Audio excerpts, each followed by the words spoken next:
Christos Anesti, alithos Anesti. Sou Gregório, do canal Fides Apostólica, e hoje venho falar acerca de um grande ponto de contenção entre os católicos romanos e os católicos ortodoxos, uma questão teológica de imensa importância, que é uma das notáveis diferenças entre a Igreja Romana e a Igreja Ortodoxa. Falo do Filioque, a questão da processão do Espírito Santo. Porque os ortodoxos citam os santos, afirmando que o Filioque é uma doutrina herética, enquanto os latinos justificam essa doutrina. Essa disputa surge quando, no Ocidente latino, adicionou-se no credo a palavra Filioque, que significa e do Filho. Assim, o credo latino tornou-se Et in Spiritum Sanctum, Dominum et Vivificantem, qui ex Patri Filioque procedit. No original grego, a mesma parte do credo é Que isto pneuma to agium, to Kyrium, to zoopion, to ecto patros ec pore vominum. Algumas pessoas, como os católicos orientais, afirmam que o Filioque é apenas uma questão de semântica, mas isso não é verdade de modo algum. O fato é que os católicos romanos afirmam que o Espírito Santo procede eternamente do Pai e do Filho, como de uma causa, como se lê no Concílio de Florença. Já os ortodoxos negam que a hipóstase, ou seja, que a pessoa do Espírito Santo, proceda do Pai e do Filho eternamente, mas afirmam a processão apenas temporalmente. Isso significa que, para os católicos romanos, o Espírito Santo existe enquanto pessoa da Santíssima Trindade, porque ele é causado pelo Pai e pelo Filho, enquanto para os ortodoxos, o Espírito Santo é causado somente pelo Pai, mas é enviado temporalmente pelo Pai e pelo Filho, e os manifesta. Um exemplo de uma ocasião onde o Pai e o Filho enviam e são manifestados pelo Espírito Santo temporalmente é o batismo, que nos torna filhos de Deus.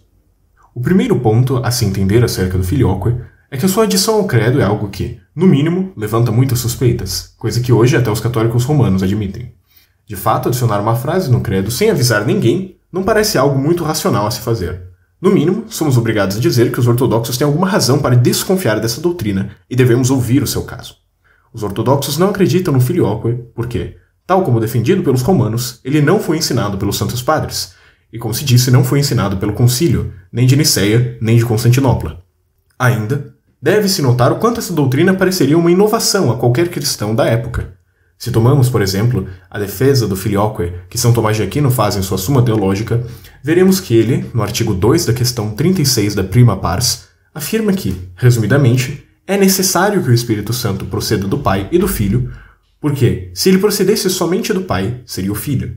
Em toda a patrística, não se encontra essa afirmação, mas sempre se diz isso. Na Santíssima Trindade, o Pai distingue-se do Filho e do Espírito Santo porque não é gerado. O Filho é o Filho porque é gerado, e o Espírito Santo é o Espírito Santo porque ele procede do Pai. Nos escritos dos Santos Padres, a diferença entre o Filho e o Espírito Santo é o modo de origem de suas hipóstases. O Filho recebe a natureza do Pai por geração e o Espírito Santo por processão. Embora a mente humana não possa entender o que seja essa geração ou essa processão, nem qual seja a diferença entre ambas, ainda que saibamos que certamente há uma diferença. São Gregório, o teólogo, afirma na sua oração 29 a doutrina patrística da Santíssima Trindade, onde o que pertence a cada hipóstase é ao Pai não ser causado, ao Filho ser gerado pelo Pai e ao Espírito Santo proceder do Pai. Veremos que a diferença entre o Espírito Santo e o Filho é que um é gerado pelo Pai, enquanto o outro procede do Pai. Note-se que o modo como a questão é exposta na Suma Teológica difere grandemente da abordagem dos Santos Padres. Deve-se entender que a suspeita acerca dessa doutrina não é infundada.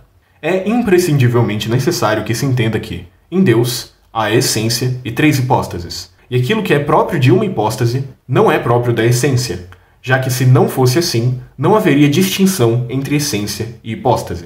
Assim, se o Filho é gerado, ser gerado não pertence nem à essência, nem a nenhuma outra hipóstase, mas somente ao Filho. O grande problema da teologia romana quanto a essa questão, que se pode ler na Suma Teológica, é que não se faz a distinção entre geração e processão, que nos padres da Igreja são claramente distintas. Na verdade, a única coisa que podemos afirmar da geração e da processão é que elas são diferentes. Mas justamente porque o Ocidente não seguiu o ensinamento dos pais, fez-se necessário afirmar que a diferença entre o Filho e o Espírito Santo é outra. Por isso, os romanos afirmam que a diferença entre ambos é que o Filho procede de um e o Espírito Santo de 2, o que é uma contradição da doutrina dos padres da Igreja. Mas contra o Filioque, São João Damasceno afirma: não falamos do Filho como causa ou Pai, mas falamos dele como vindo do Pai e como Filho do Pai. E igualmente falamos do Espírito Santo como vindo do Pai e chamamo-lo de Espírito do Pai. E não falamos do Espírito Santo como vindo do Filho, mas chamamo-lo Espírito do Filho. E São Gregório, o teólogo, na sua oração 34, tudo que pertence ao Pai, pertence ao Filho, exceto a causalidade. Os pais da Igreja afirmam que o Espírito Santo procede do Pai, pelo Filho, mas nunca do Filho. Os pais nunca atribuem o termo aitia, causa, ao Filho, como a Igreja Romana fez em Florença. Há uma grande diferença entre dizer uma coisa e outra, tanto que o próprio João Damasceno faz uma distinção. O Espírito Santo não é ex filio, ele é do Filho. Pelo Filho, ou do Filho, significa que o Espírito Santo é consubstancial ao Filho e age em sinergia com o Pai e o Filho. Temporalmente, o Espírito Santo também é enviado pelo Pai e pelo Filho e manifesta ambos. Mas o Espírito Santo recebe a sua hipóstase, a sua pessoa, da única causa dentro da Santíssima Trindade, o Pai. Essa é a doutrina dos Santos Padres. Analisaremos quais são as contradições em que incorremos se aceitarmos a doutrina do Filioque. Vejamos o que São Fócio, patriarca de Constantinopla no século IX, nos diz a respeito do Filioque. Fócio nos ensina que, se o Espírito Santo procede do Pai e do Filho, isso necessariamente significa que o Pai e o Filho têm algo em comum, a saber, causar o Espírito Santo. Ora, causar o Espírito Santo ou é próprio da essência de Deus, ou é próprio de uma das hipóstases. Se é próprio de uma das hipóstases, isso significa que é impossível que duas hipóstases causem o Espírito Santo, porque então elas se confundiriam, e o Filho seria o Pai e o Pai o Filho. Mas, se causar o Espírito Santo é próprio da essência divina, então o Espírito Santo não seria Deus. São Fócio apresenta ainda outra razão. Se dizemos que o Espírito Santo procede também do Filho, e não somente do Pai, afirmamos nisto que o Filho contribui ao Espírito Santo algo que o Pai não contribui, o que é claramente afirmado na Suma, e que implica que o Pai não é perfeito, porque não pode causar perfeitamente o Espírito Santo. E, no entanto, isso transforma o Espírito Santo em algo composto, já que é formado de duas partes, a que é dada pelo Pai e a que é dada pelo Filho, de modo que não seria Deus, já que Deus é simples. Não se diz com justiça que afirmar isso é uma grave heresia? E São Fócio continua na sua argumentação, e diz que, se o Pai causa o Filho e o Filho causa o Espírito Santo, seria necessário que o Espírito Santo causasse também outra hipóstase, como já dissemos acima. Porque, se o poder de geração fosse atribuído à essência da divindade, então o Espírito Santo também deveria causar alguém. De outro modo, ele não participaria dessa essência. E se o Pai é o princípio das hipóstases, isso não da sua essência, mas da sua hipóstase, então é impossível que o Filho seja também princípio, a causa de outra hipóstase. Ademais, se o Pai e o Filho são ambos causa, qual deles é mais causa? Porque se afirmamos que ambos têm a mesma razão de causalidade, então caímos na mesma contradição de fazer do Filho o Pai, ou de conferir a propriedade de causar o Espírito Santo à essência, fazendo do Espírito Santo uma criatura. E se assumimos que a causalidade pertence à essência, dizemos que o Pai é mais causa que o Filho, ou vice-versa, estaremos declarando que um é mais Deus que o outro. Ou seja, a doutrina do Filioque não é sequer coerente consigo mesma. Se consideramos o Pai como causa principal e o Filho como causa secundária, temos que um é mais causa e mais Deus que o outro.